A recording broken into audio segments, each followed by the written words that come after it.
ಚಿರ್ಕುಟ್ ಅದರ ಬಾಯಲ್ಲಿ 2-3 ದ್ರಾಕ್ಷಿ ಹಣ್ಣುಗಳನ್ನ ತಗೊಳುತ್ತೆ. ಮತ್ತೆ ಹೋಗೋಣ ಅಂತ ಹೋಗ್ತಿರುವಾಗ ಕಾಗೆ ಅವಳನ್ನ ನಿಲ್ಸುತ್ತೆ.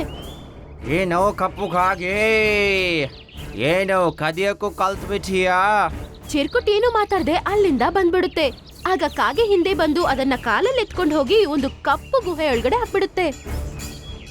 ಮತ್ತೆ ಅದರ ಬಾಗ್ಲು ಮುಚ್ಚಿಬಿಡುತ್ತೆ. ಚಿರ್ಕುಟ್ ಕತ್ಲನ್ನ ನೋಡಿ ಭಯ ಪಡುತ್ತೆ.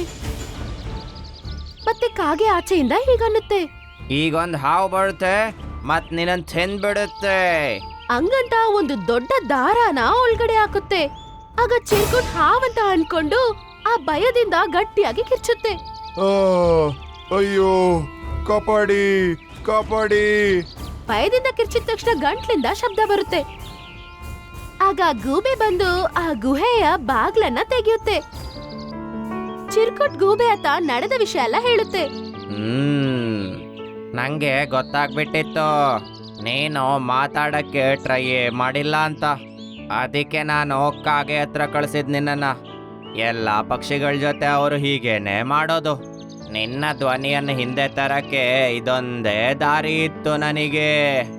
ಯಾವಾಗ ನೀನ್ ಹೆದರ್ಕೊಂಡಿಯೋ ಜೀವ ಉಳ್ಸಕ್ಕೆ ಅಂತ ಕೂಕೊಂಡೆ ನೀನು. ಹಾ ಅಜ್ಜ, ಸರಿಯಾಗಿ ಹೇಳಿದ್ರಿ.